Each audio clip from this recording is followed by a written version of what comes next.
De nos jours, le mot climat fait naître des images puissantes dans nos esprits. Des cheminées d'usines crachant des tourbillons de fumée, des glaciers à l'agonie, des ours polaires décharnés errant sur des étendues de glace en voie de disparition. Ces visions, amplifiées par des campagnes médiatiques percutantes, cherchent à éveiller les consciences face à l'un des plus grands défis de notre époque. Pourtant, la notion de climat demeure souvent abstraite pour ceux qui ne sont pas plongés dans des études scientifiques complexes.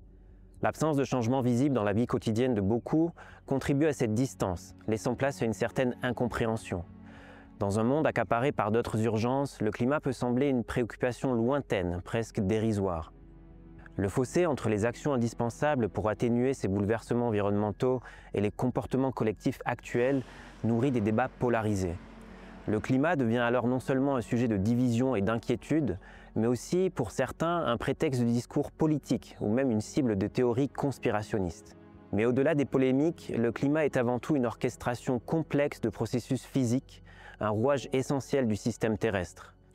Pour les scientifiques, son étude est une quête passionnante, où chaque découverte éclaire un peu plus les mystères de cette immense machine climatique.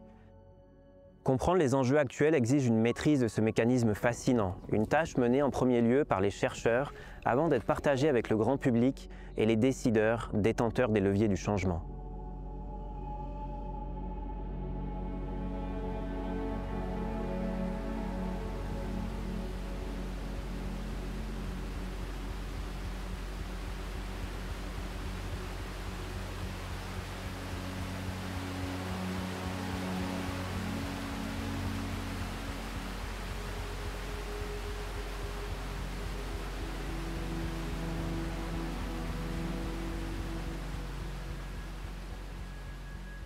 Ce qui rend l'étude du climat si captivante, c'est la richesse des disciplines qu'elle mobilise.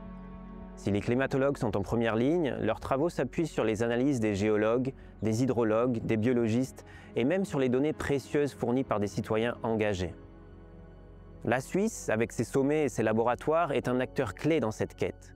Ces instituts de recherche reconnus mondialement abritent des scientifiques qui sondent le futur à travers des modèles climatiques, tandis que les Alpes servent de gigantesques laboratoires naturels. Les naturalistes y observent les effets du réchauffement et les géologues y décryptent les secrets des roches, retraçant les climats du passé pour éclairer ceux à venir. Aborder le climat avec lucidité, c'est aussi remonter le fil du temps.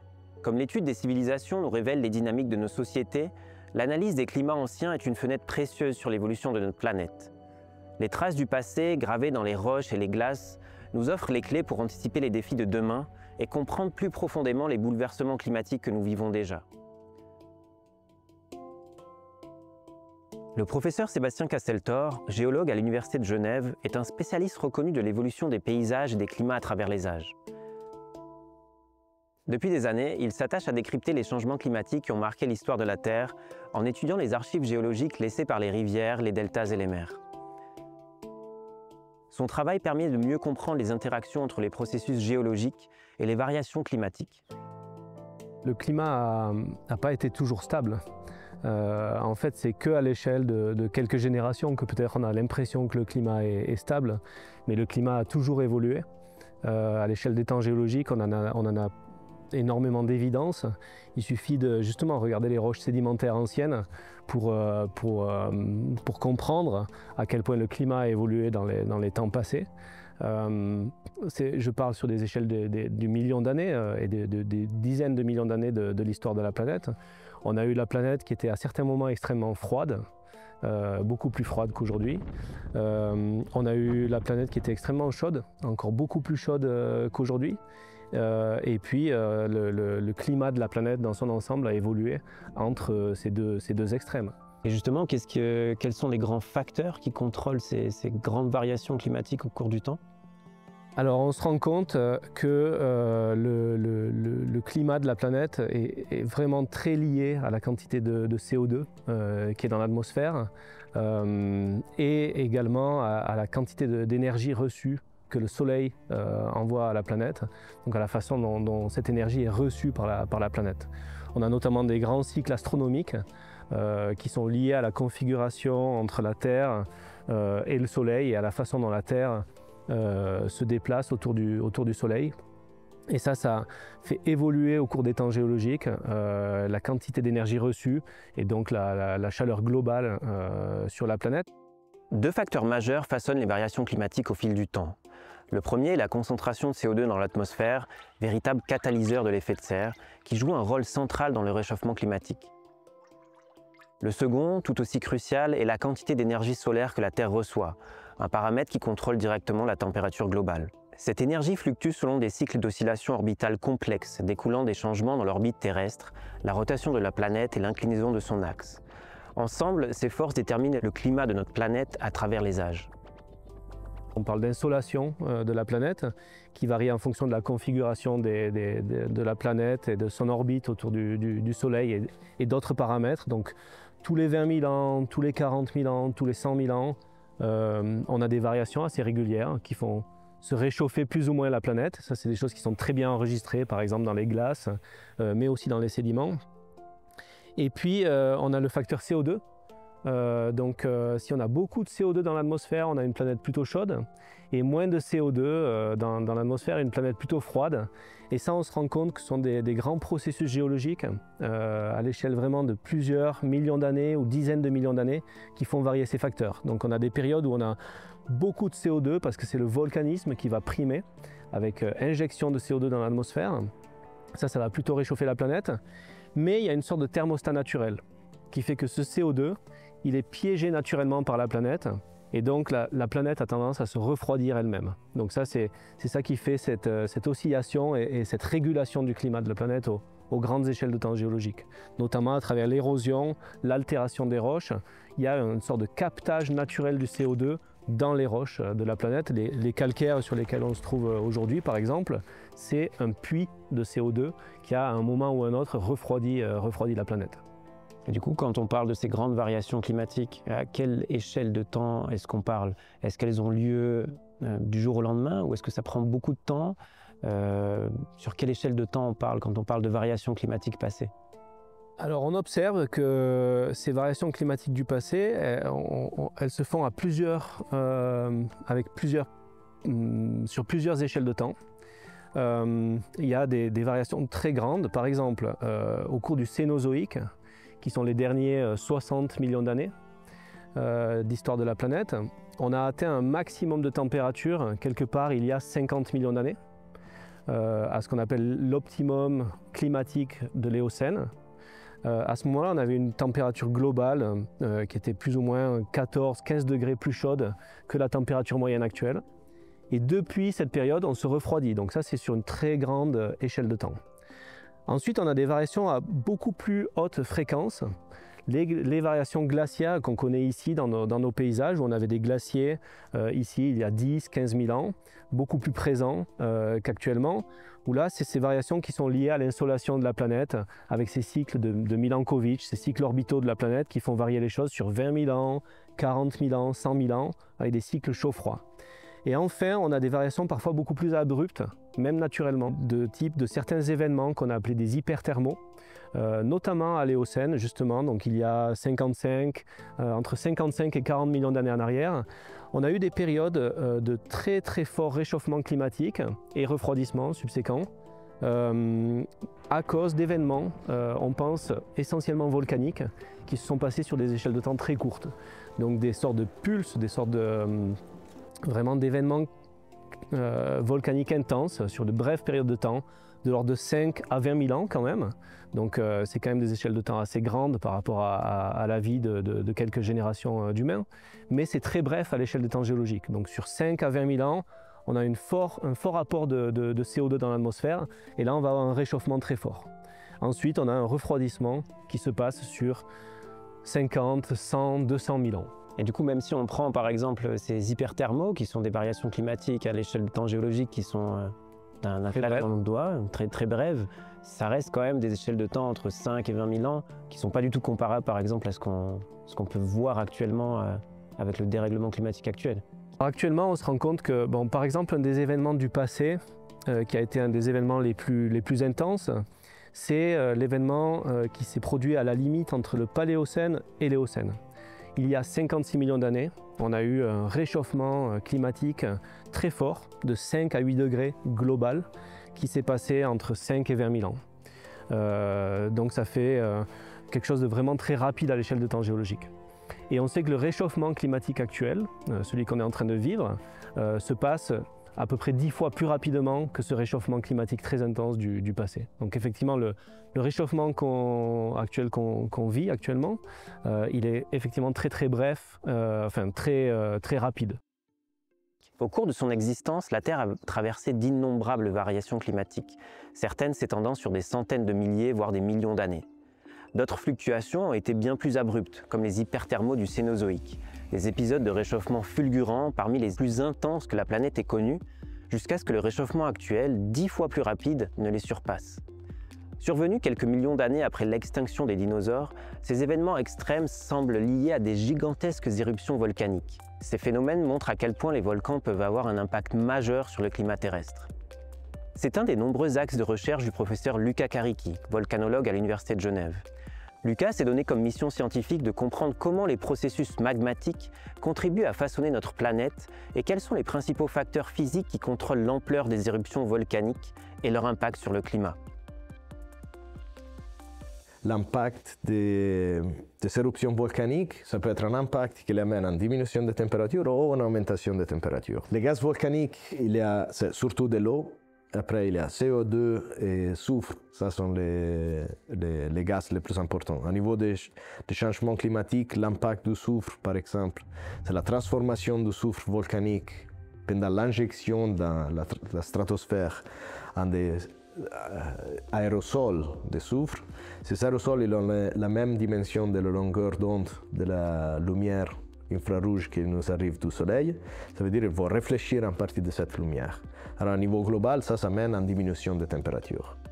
Et ça dépend de la quantité relative de ces deux espèces volatiles, de la vitesse d'injection. La CO2, par exemple, il a une tendance à rester pour une certaine quantité de temps. Le soufre, il a une tendance à sortir de l'atmosphère de façon beaucoup plus vite, beaucoup plus rapide. Ça veut dire si on a des éruptions volcaniques comme Pinatubo en 1991, on a une diminution de température, mais après 200, on revient au même niveau. Alors, cette éruption Pinatubo était la première qui était mesurée avec les satellites. Ça veut dire qu'on a pu suivre la distribution des soufre à la totalité de la Terre après 2 jours. Et après, on a pu mesurer aussi l'impact sur la température globale, que c'était de l'ordre de 1,5 degrés, que c'est une diminution très importante. Maintenant, on arrive à avoir une augmentation de température depuis la révolution industrielle de presque 1,5 degrés. Cette diminution de température, elle a eu lieu très rapidement. Oui, ça c'était dans l'année après. On a vu qu'il y a eu cette diminution. Et après, la reprise pour arriver à des températures normales, c'était de l'ordre de 200. Il y a des simulations qui ont été faites, par exemple pour l'éruption de Tambora, que ça reste une éruption très importante, avec un lien avec la Suisse aussi, l'éruption de Tambora de 1815. Ça a mené aussi à une forte diminution de la température, et le lien avec la Suisse, c'est l'écriture de Frankenstein par Mary Shelley sur le lac Léman. Et c'était parce que c'était un été catastrophique, les gens ils s'attendaient que c'était la fin du monde. Il y a beaucoup d'études qui ont été faites aussi à l'université de Berne sur ça. Le 1816 s'appelle l'année sans été, parce qu'il faisait tellement froid. Et là, c'était vraiment problématique pour la Suisse et le Nord-Amérique, par exemple, où la température était suffisamment basse pour avoir pas suffisamment de nourriture pour les gens. Et si on remonte encore plus loin, très loin dans le temps, est-ce qu'il y a des grosses éruptions ou des moments où il y a eu des éruptions pendant très longtemps qui ont marqué l'histoire de la Terre? Bon, ça c'est la transition, par exemple, qui correspond à l'extinction des dinosaures. Ça c'est un des plus fameuses situations où les volcans sont appelés comme cause de cet événement. Par contre, dans ce cas spécifique, il y a aussi l'impact d'un astéroïde au Mexique. Alors, dans ce cas spécifique, c'était la séparation de l'Inde de l'Afrique. Après, l'Inde, comme vous savez bien maintenant, est attachée à l'Asie.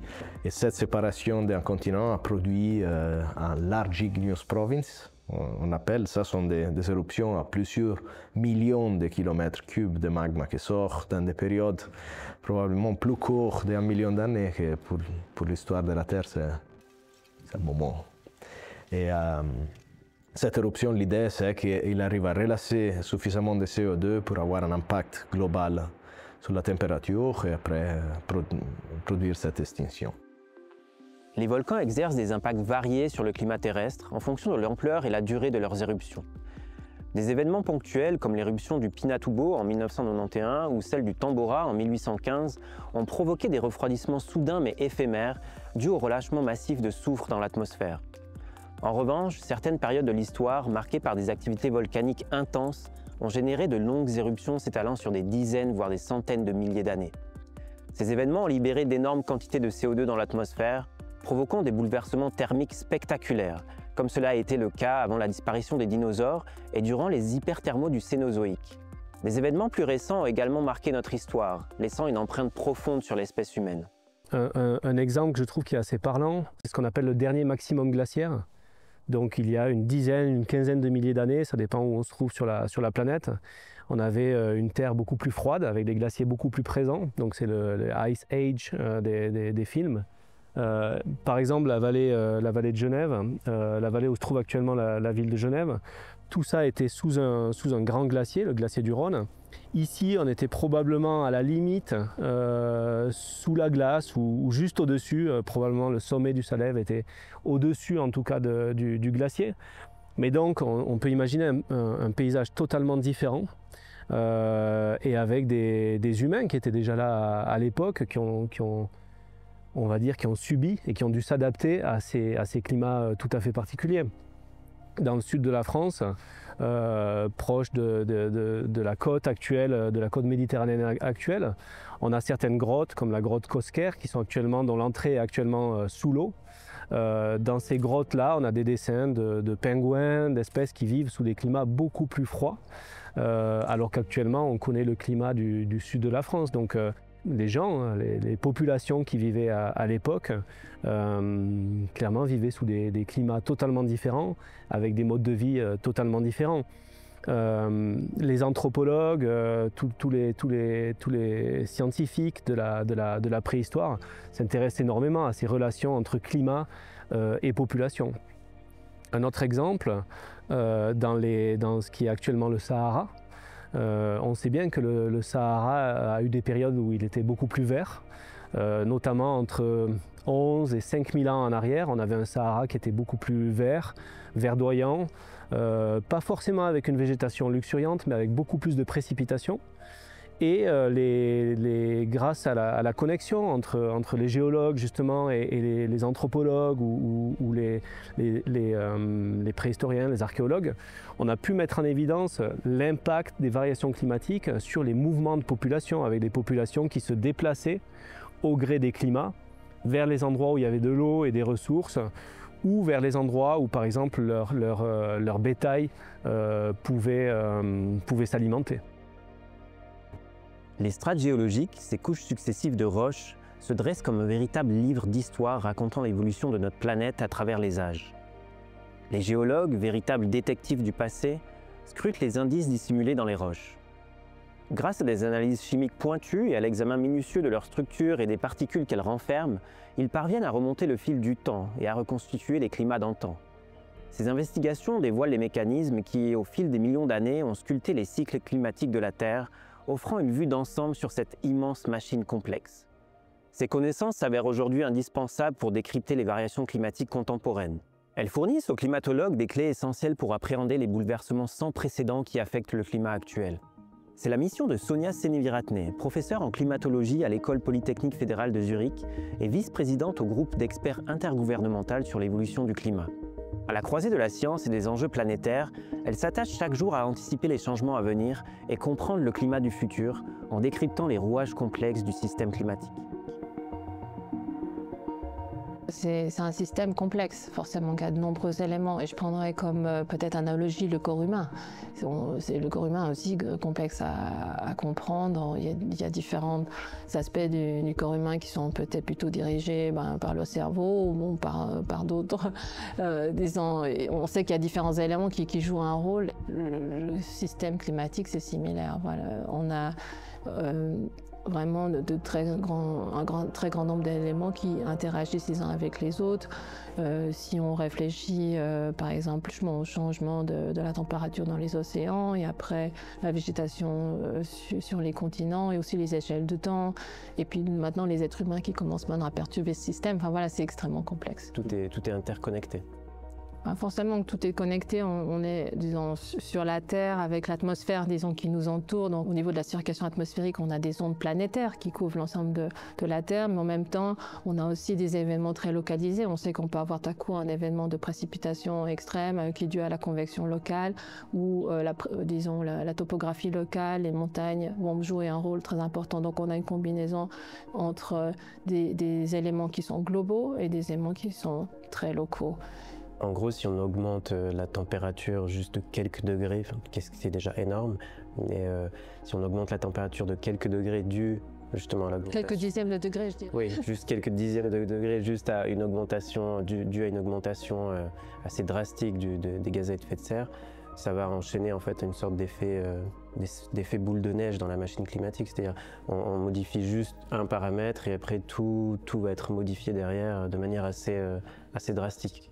Oui, tout à fait. Donc c'est vrai que c'est un des paramètres qui est changé, mais c'est un paramètre qui est changé sur l'ensemble, disons, de la Terre, parce que les gaz à effet de serre sont mélangés à l'intérieur de l'atmosphère, c'est-à-dire qu'on a un réchauffement qui est global, c'est pas du tout un facteur local.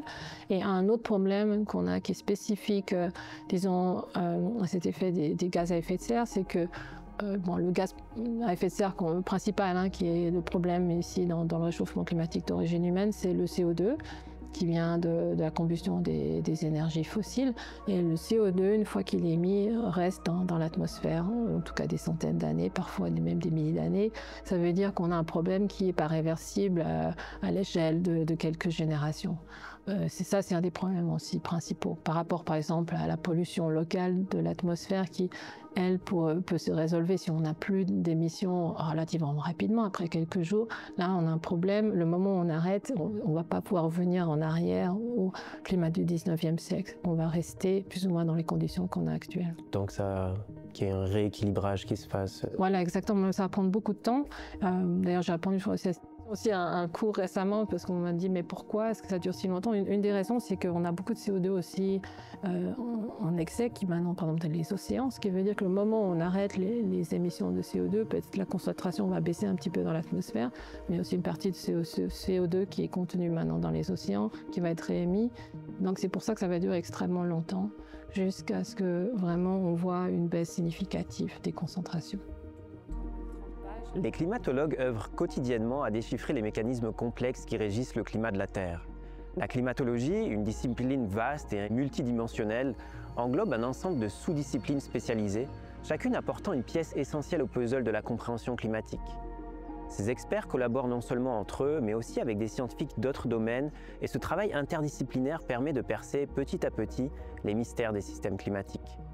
Il y a plusieurs domaines différents. D'abord, on peut regarder les différents domaines climatiques.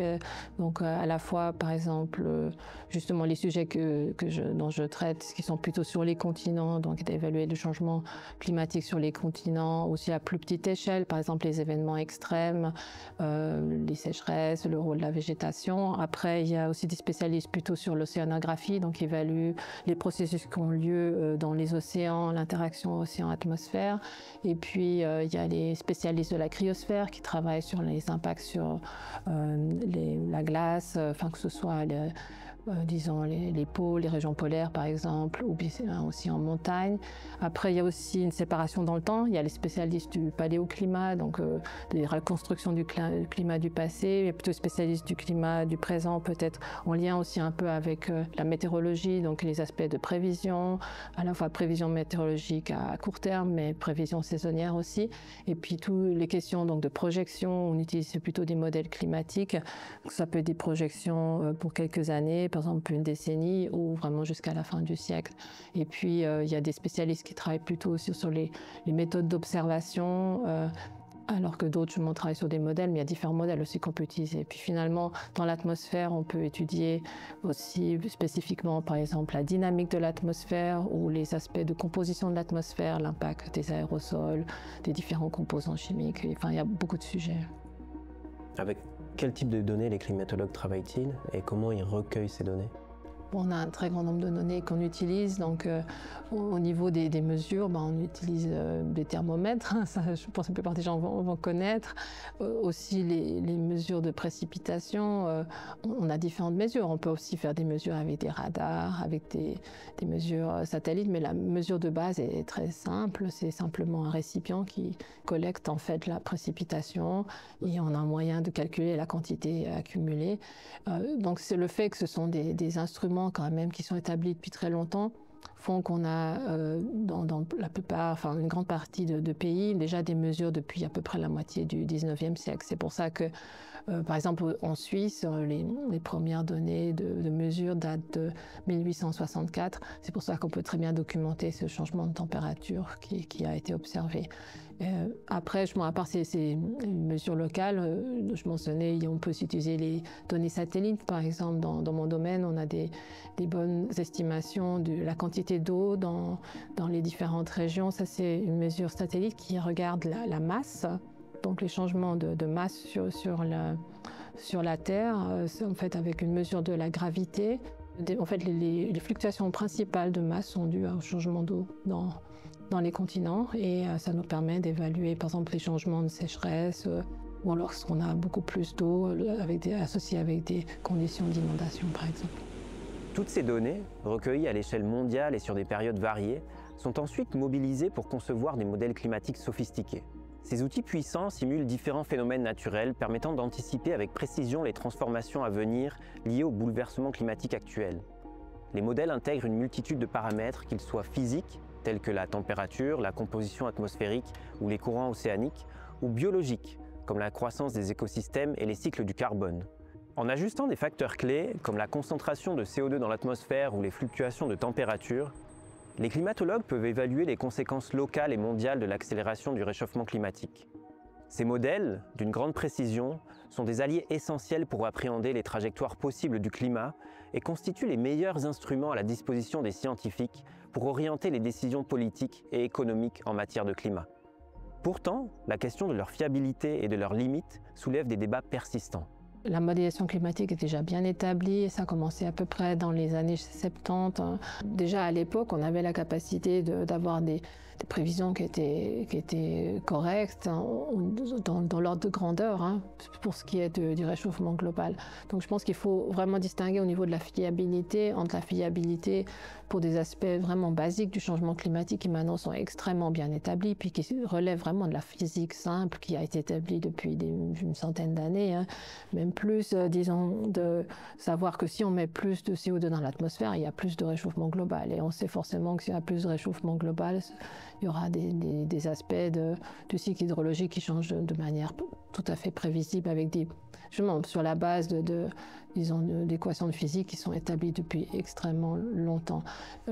Les aspects qui sont un peu plus complexes, c'est lorsqu'on a cette interaction d'un côté par exemple avec la végétation, donc il y a des aspects de biologie qui entrent en compte, par exemple de comprendre comment la végétation peut ou ne peut pas s'adapter dans un climat plus chaud, plus sec, avec aussi plus de CO2 dans l'atmosphère.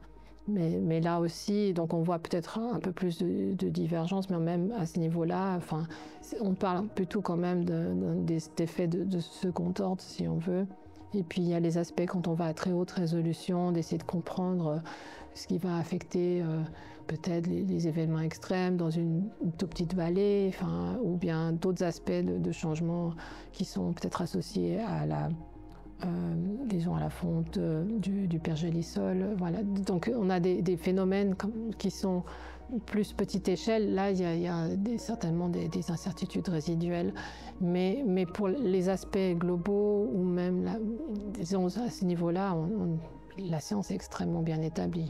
C'est clair qu'un modèle n'est jamais parfait, c'est toujours une approximation de la réalité, mais je dirais que pour la prise de décision actuelle, je ne dirais pas forcément qu'on a besoin de modèles vraiment plus détaillés. Personnellement, si on parle de la crise climatique, le problème principal, il est dans la prise de décision politique. Enfin, les modèles que nous avons sont déjà très performants. 2024 est la première année où le seuil de 1,5 degré de réchauffement global a été franchi. Selon les derniers rapports du GIEC, qui ne prennent pas encore en compte les données des 3 dernières années, la température moyenne de la Terre a grimpé d'environ 1,2 degré au cours des 150 dernières années, principalement en raison des émissions de CO2 générées par les activités humaines. Jamais dans l'histoire de notre planète, un réchauffement n'a été aussi fulgurant.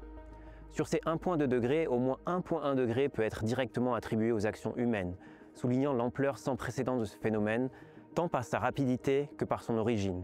Le climat, régulé par des processus physiques d'une complexité extraordinaire, réagit de manière variée selon les régions. Chaque coin du globe est confronté à ce bouleversement climatique de manière unique. Dans ce contexte, les reliefs suisses se présentent comme un terrain d'étude fascinant, subissant des mutations profondes et rapides.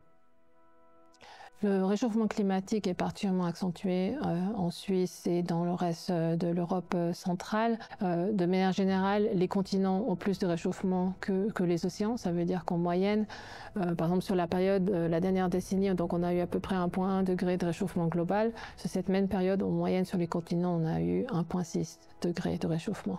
Mais en Suisse, le réchauffement était encore plus important. Sur cette même période, on a eu à peu près 2,5 degrés de réchauffement. Donc en tout cas, par rapport au réchauffement global, on a au moins à peu près le double de réchauffement sur les décennies passées. Donc on est particulièrement touché. C'est pas seulement la Suisse, hein, c'est de manière générale l'Europe centrale qui montre un réchauffement très accentué. Il y a différentes raisons. Donc on a déjà le fait que les régions continentales, surtout au niveau des latitudes moyennes, elles ont tendance à se réchauffer de manière plus importante à cause de l'assèchement des sols. Et puis après, dans toutes les régions qui ont des couvertures neigeuses, on a un réchauffement additionnel aussi, ce sera le cas dans les Alpes, donc chez nous, qui fait que lorsque la neige fond, donc on part d'un sol qui était blanc, qui a tendance à refléter le rayonnement solaire, à un sol beaucoup plus foncé qui va absorber le rayonnement solaire, donc ce qui induit un réchauffement additionnel. Donc on a plusieurs facteurs qui peuvent amplifier le réchauffement de manière locale et un grand nombre de ces facteurs se retrouvent en Suisse. Bien sûr aussi sur les glaciers, hein, ce qui est particulièrement frappant, on a eu vraiment une très forte fonte des glaciers sur l'ensemble des Alpes. C'était les 2 dernières années, 10% de perte des glaciers. Donc on parle vraiment de chiffres énormes, ça va extrêmement vite. Aussi juste lors de l'année 2022, c'était une très très forte canicule. Localement, il y avait des pertes à peu près de 6 mètres de glaciers. Donc on voit effectivement des impacts très importants. Aussi, bien sûr, sur les forêts, on a vu, par exemple, l'été passé, il y a eu des feux de forêt dans le Valais. Donc, c'est vrai qu'avec des étés qui sont maintenant plus fréquemment très chauds et très secs, on a plus de risques de feux de forêt. Ça, c'est un des impacts. Et puis, dans les forêts, c'est aussi certaines espèces d'arbres qui sont particulièrement touchées donc, par ces changements. C'est vrai qu'on voit certainement un impact sur les forêts suisses, ça c'est très clair. Et puis, de manière générale, c'est le cas partout au monde, mais c'est vrai qu'avec le réchauffement climatique, on va avoir aussi des impacts sur la biodiversité. Le climat joue un rôle essentiel dans l'équilibre des écosystèmes. Sa déstabilisation modifie les habitats, affectant de nombreuses espèces. Face à ces changements, certaines disparaissent, d'autres migrent vers des environnements plus propices à leur survie. Le professeur Antoine Guisan, biologiste à l'Université de Lausanne, explore les mécanismes qui régissent la répartition du vivant. Spécialiste des modèles prédictifs, il cartographie la distribution des espèces, qu'il s'agisse de faune, de flore ou de micro-organismes, et anticipe leur évolution face aux bouleversements environnementaux. Je peux me définir, moi, je suis biologiste de formation et je suis surtout biogéographe.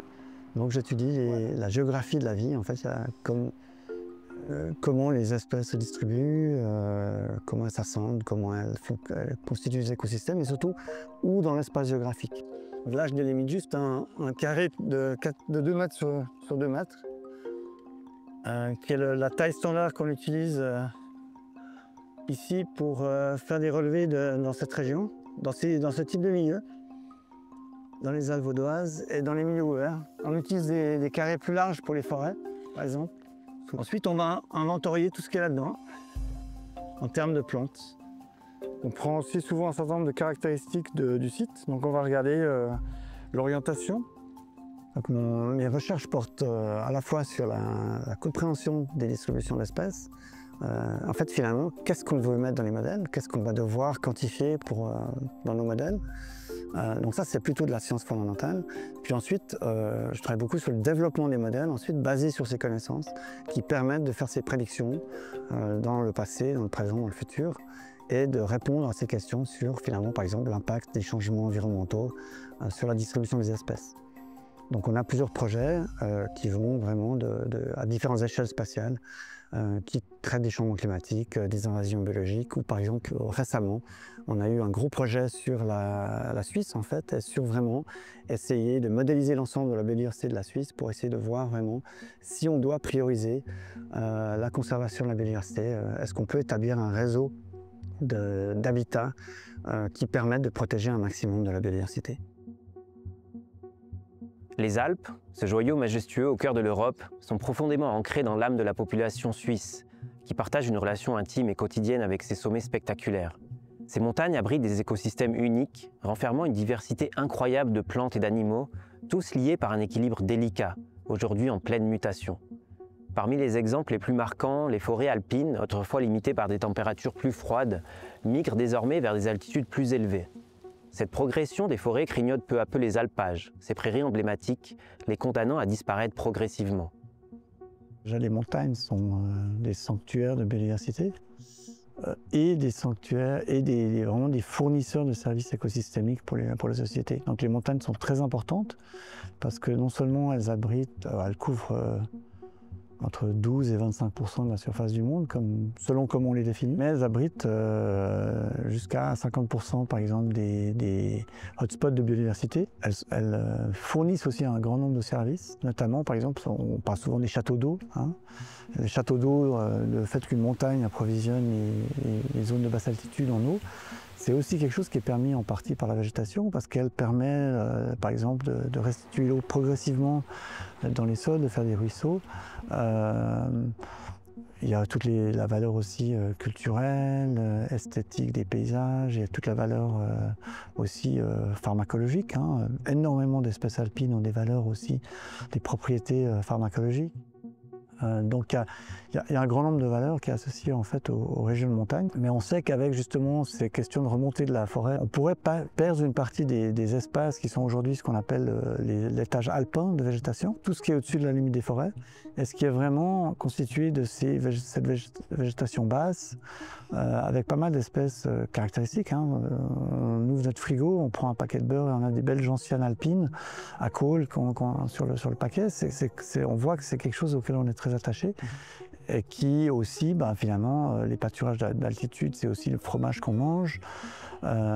Donc il faut être bien conscient qu'avec les changements climatiques, et ça va dépendre des scénarios, la forêt va coloniser de plus en plus haut ces espaces et les remplacer donc par la forêt, avec, dans certains cas, et peut-être par exemple dans les Préalpes vaudoises comme ici, où la montagne va moins haut, une bonne partie de ce qu'étaient les espaces ouverts va pouvoir être colonisé par la forêt. Ce qu'il faut vraiment voir, c'est ces déplacements de distribution. Donc si les espèces de basse altitude migrent en altitude, on va aussi avoir des espèces, par exemple, plus au sud en Europe, qui vont entrer en Suisse et qui vont remplacer, par exemple, des espèces qu'on a déjà aujourd'hui. Donc c'est des déplacements plutôt de distribution. Avec peut-être dans certains cas des situations où selon le climat, ça sera peut-être plus des forêts qui vont se développer. Donc là, typiquement les modèles peuvent nous aider à répondre à ces questions, à nous permettre d'anticiper un peu comment seront les écosystèmes du futur une fois ces déplacements effectués. Donc il faut se préparer au fait que selon les scénarios de changement climatique, on va perdre plus ou moins des paysages alpins typiques auxquels on était habitué, dans lesquels on aime bien marcher en altitude parce qu'on a de l'espace, on voit loin, on peut se ressourcer.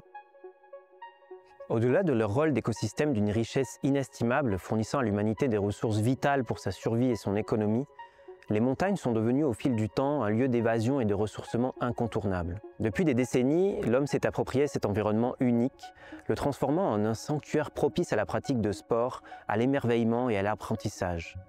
Pour les Suisses, ces majestueux sommets occupent une place singulière, mêlant patrimoine naturel et culturel. Cependant, cette relation intime avec la montagne est en pleine transformation, marquée par les changements environnementaux en cours. Le réchauffement climatique et ses effets bouleversent les équilibres de ces régions, nous obligeant à repenser notre approche de cet espace. Les conséquences se font déjà sentir, posant de nouveaux défis pour la pérennité des activités humaines dans ces zones autrefois perçues comme immuables.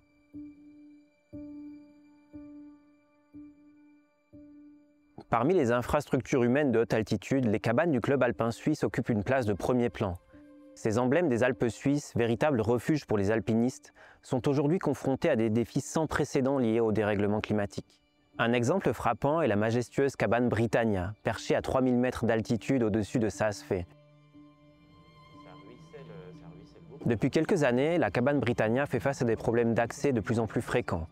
Les sentiers qui y mènent ne sont plus sûrs en raison des chutes de pierres provoquées par le dégel, voire ne sont plus praticables du tout car la fonte rapide du glacier reliant la cabane au téléphérique de Saas-Fee a fait disparaître certaines portions de l'itinéraire.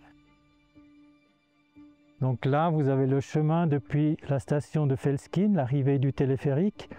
Et ça, c'est toujours préparé en hiver avec les ratraques.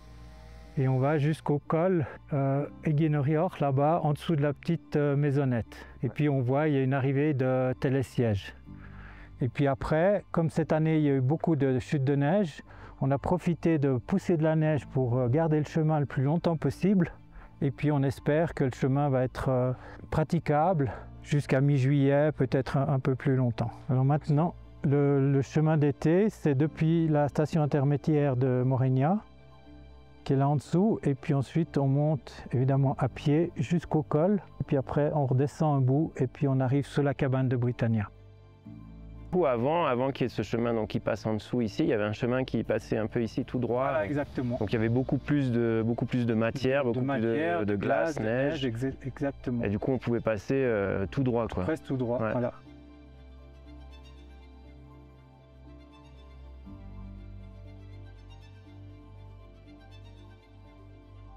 Moi, je me rappelle, par exemple, 1996, que j'ai aussi travaillé avec ma mère ici. On avait derrière là une immense glacier, il s'appelait Hessien glacier. C'était très facile parce que le glacier il était tout plat. Le ratraque, alors il est venu en été et puis en hiver toujours jusqu'ici. On avait un chemin très facile, mais après ça a fondu très vite. C'est venu beaucoup plus raide. Et puis c'est aussi les chutes de pierre sont venues. Alors nous on n'avait pas de chance pour laisser ouvert le chemin directement. Alors on a fait le chemin plus long. Et puis maintenant c'est le chemin qui va un tout petit peu en dessus. La cabane, c'est peut-être une demi-heure en plus. Et puis le glacier, il était près d'ici. Et puis nous, on a cherché l'eau directement près de la cabane. C'est venu presque tout seul. Et puis après, ça a tout fondu. Pour ça, on avait maintenant un petit peu cherché des autres méthodes pour avoir quand même de l'eau. Parce qu'on prend aussi, quand il pleut, l'eau sur le toit. Mais par exemple, il y a 3 ans, on avait 3 mois, pas d'orage. Et puis la neige, il est déjà fondu. Et puis on avait vraiment un grand problème. On a cherché une autre solution pour chercher l'eau. Alors nous, on protège derrière là, parce que si on protège pas la neige, il est fondu très vite. À 3 semaines. Ah, très oui. vite. Alors comme ça, quand on protège, on a toujours 1000 litres par jour. Alors après, on a 30 000 litres à l'intérieur pour stocker. Et puis ça suffit, par exemple, quand la cabane il est toujours plat pour 15 jours. C'est la 11e année que je suis ici. Et puis, par exemple, que les 11 ans que je suis ici, il y a vraiment beaucoup qui a changé. C'est tous les années de nouveau réfléchir, ouais, qu'est-ce qu'on doit faire encore pour les gens viennent facile ici pour regarder les jolies montagnes.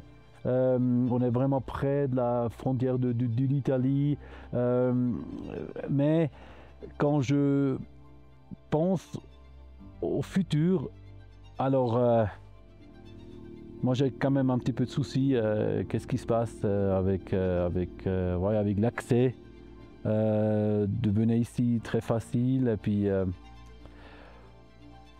on verra. Alors, sûrement on doit avoir des idées. Alors par exemple le pont suspendu peut-être aussi une nouvelle chemin, je ne sais pas où, mais peut-être quand les deux glaciers sont fondus, peut-être on a une chance de faire un nouvel accès, mais on verra.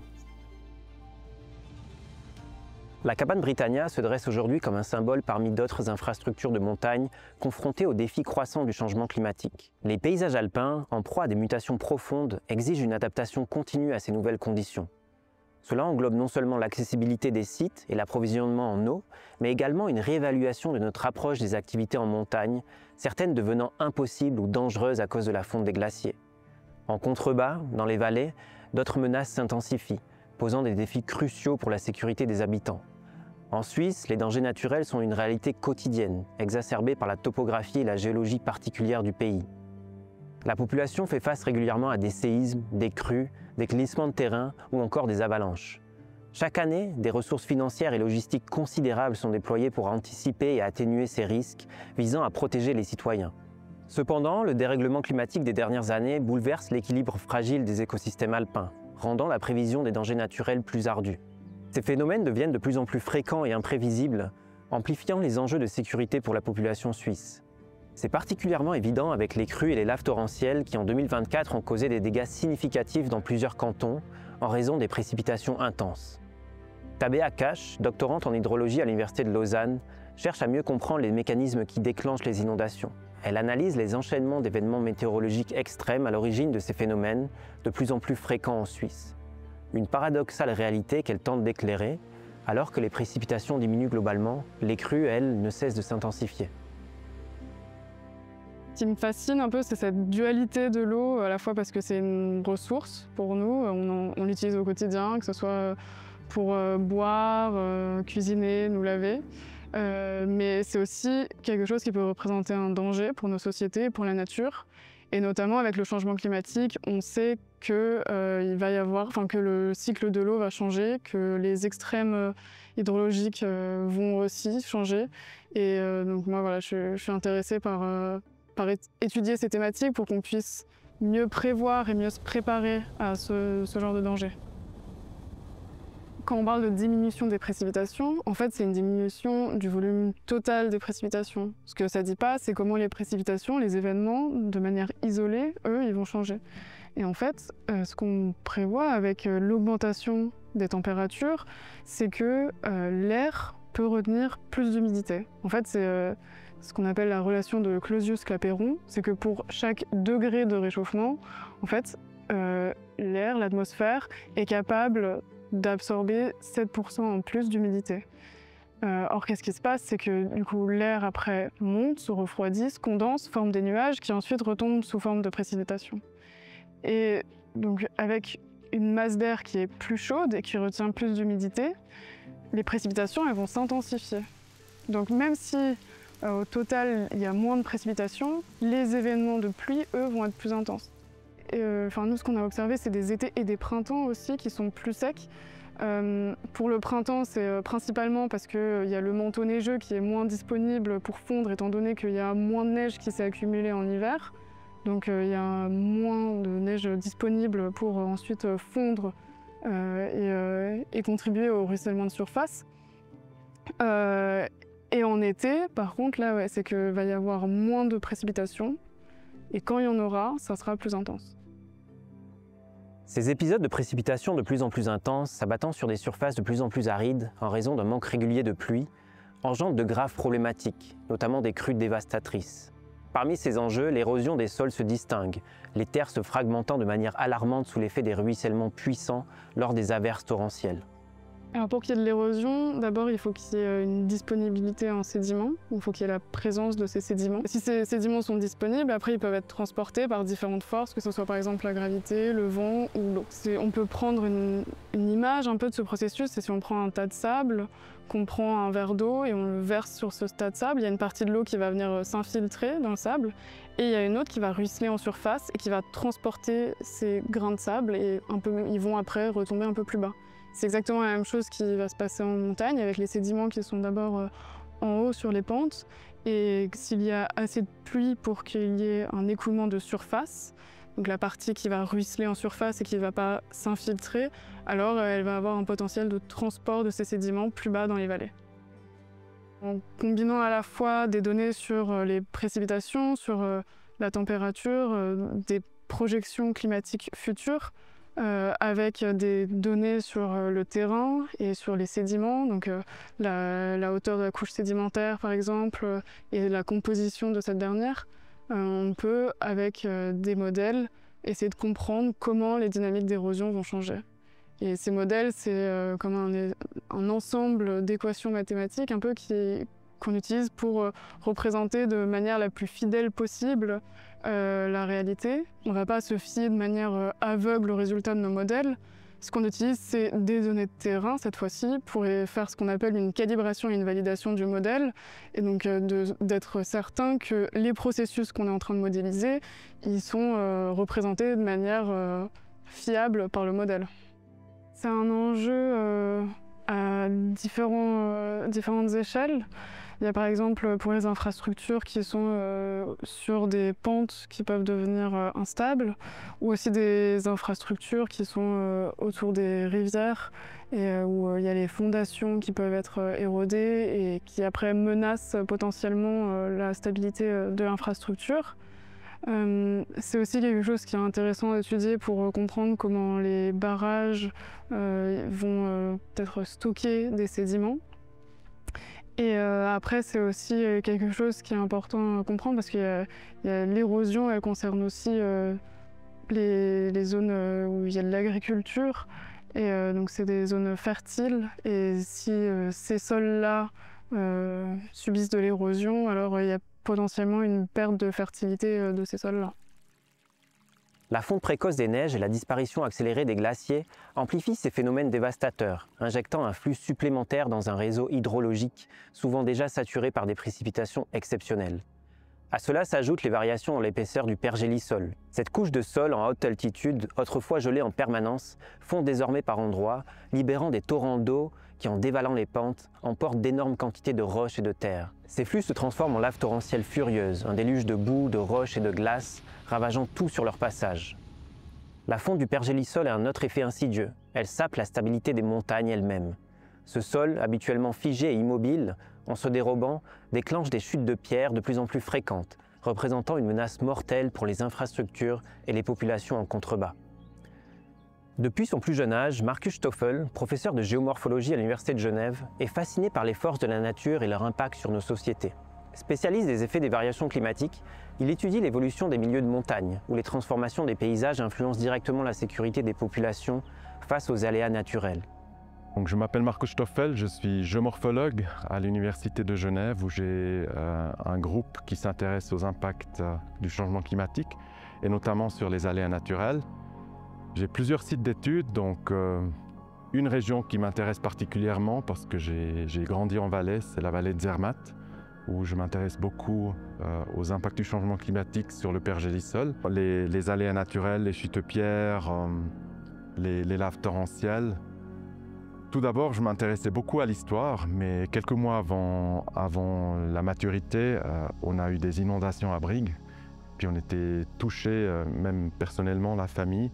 Puis c'est à ce moment-là que j'ai pris la décision d'étudier le changement climatique, les aléas naturels. Donc c'est vraiment ce challenge, ce défi entre les processus naturels qui ont toujours existé, mais qui souvent sont aggravés maintenant par le réchauffement climatique. C'est vraiment ça qui me passionne.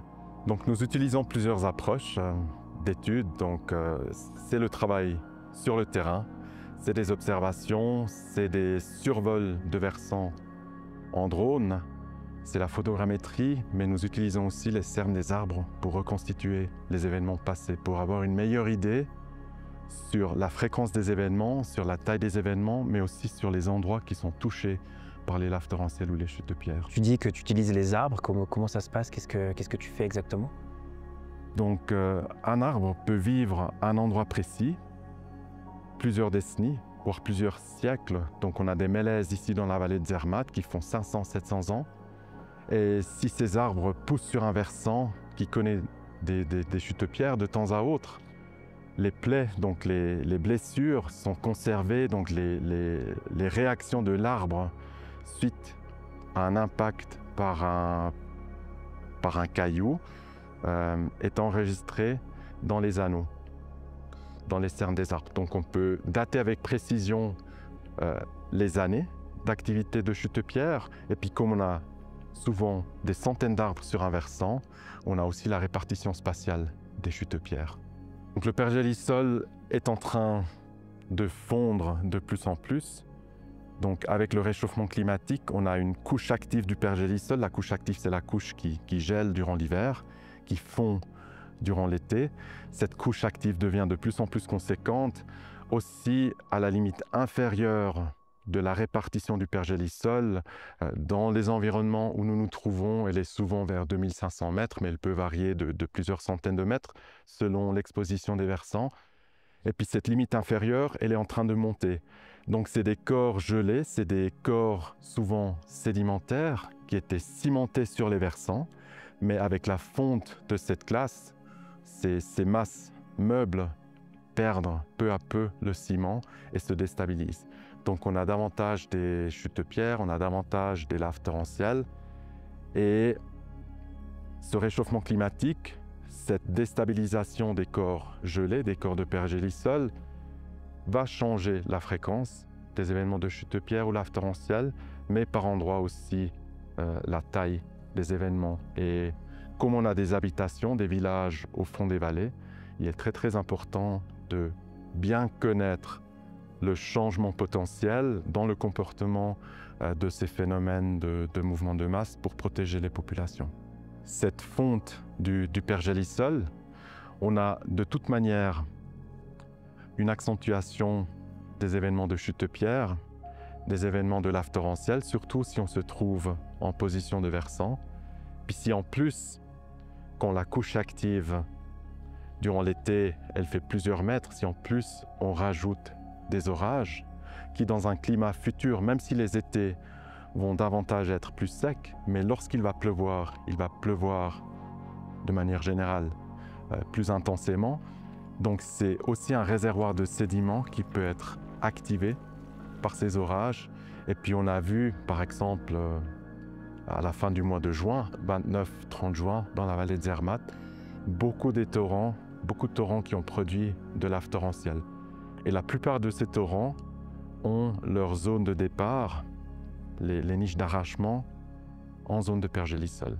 Donc c'est typiquement des fronts de glaciers rocheux, c'est typiquement des sédiments libérés par les glaciers en recul qui sont descendus.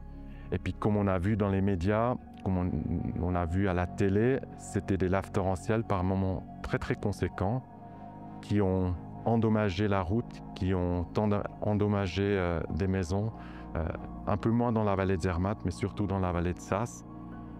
Donc cette combinaison d'un réservoir de sédiments plus conséquent et des orages potentiellement plus intenses dans un climat plus chaud, c'est vraiment une combinaison qui peut mener vers des événements plus grands que dans le passé.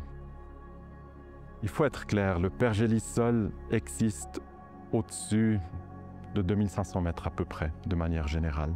Si on prend la Suisse, les régions qui sont touchées par le réchauffement et par la fonte du pergélisol ne sont pas immenses. C'est surtout le Valais, les Alpes bernoises, un peu le Tessin, le canton d'Uri, les Grisons, pour mentionner quelques exemples qui sont concernés. Après, dans ces régions, on n'a pas forcément toujours des villages.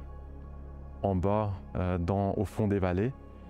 Donc il y a vraiment des hotspots. Il y a certaines régions qui sont plus touchées où les versants instables avec les laves torrentielles et les chutes-pierres issues de ces corps antérieurement bien gelés.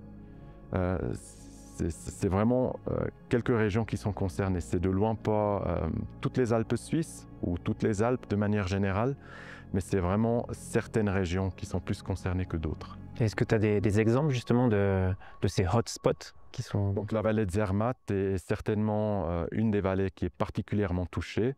Il faut se rappeler, entre les sommets, donc on a en arrière-plan le dôme qui fait quand même 4545 mètres.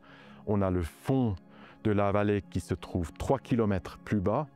Donc on a un relief très marqué, des versants très très raides et très peu de possibilités d'arrêter ces processus, d'arrêter ces laves torrentielles ou ces chutes-pierres. Donc la vallée de Zermatt est certainement une vallée qui est bien concernée par cette déstabilisation des corps antérieurement gelés, de ces corps de pergélisol. Sinon, il y a la région de Zinal, par exemple, qui est concernée. Dans les Grisons, il y a aussi des événements qui se sont produits, par exemple le Pizzo Cengalo avec Bondo, le gros éboulement qui a produit par la suite des laves torrentielles il y a quelques années. L'éboulement qui s'est produit en avril de cette année dans la région du Piz Bernina. Mais contrairement à la vallée de Zermatt, ces événements se sont produits bien loin des habitations. Dans le cas de Bondo, malheureusement, la masse rocheuse est tombée sur un glacier qui était bien couvert de matériaux, donc un glacier qui était a priori invisible. Et puis cette masse a fondu toute cette glace, et puis c'était grâce à cette eau issue de la glace qui a fondu, mais vraiment instantanément, que cet éboulement s'est transformé immédiatement en lave torrentielle qui a fini dans le village de Bondo. Mais sinon, dans les Grisons, c'est plutôt des vallées qui sont fréquentées par des touristes, par des grimpeurs, mais il y a moins de situations où des villages sont directement concernés. Il existe toutefois des remparts pour se protéger de ces chutes de blocs menaçantes, installés dans certaines communes vulnérables afin de protéger les habitations. Les scientifiques, quant à eux, scrutent de près ces phénomènes pour mieux les comprendre et anticiper leur impact. C'est notamment le cas sur un versant dominant le village de Tesch, à quelques kilomètres de Zermatt, où la montagne, sous surveillance constante, révèle les secrets de sa désintégration progressive. Un élément qui peut protéger de manière assez efficace, c'est les forêts de protection.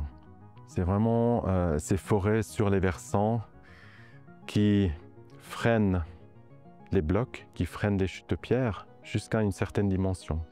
Donc de manière générale, on dit qu'un arbre peut arrêter un bloc qui fait 5 mètres cubes. Si évidemment on est sur un versant qui produit de plus en plus de chutes de pierre à cause de la fonte du pergélisol, il va peu à peu déstabiliser ou enlever des arbres dans la forêt. C'est ce qui s'est produit à Tesch, au Tesch Koufer, le site qu'on étudie. Donc dans les années 80 et surtout dans les années 90, l'activité de chute-pierre était en forte augmentation. Et puis la population a eu peur que la forêt de protection n'allait plus protéger de manière suffisante le village de Tesch, raison pour laquelle ils ont construit des digues. Donc les forêts de protection, en tout cas pour les chutes de pierre, aussi pour les avalanches, peut de manière efficace freiner, voire arrêter des chutes de pierre.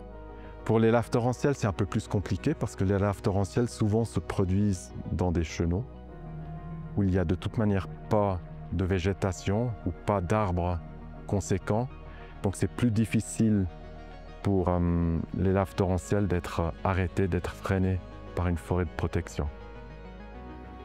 C'est une digue qui a été construite en 1996, donc c'est la digue la plus en aval, qui est censée retenir les blocs qui n'ont pas été retenus par les digues qui se trouvent plus haut, plus en amont.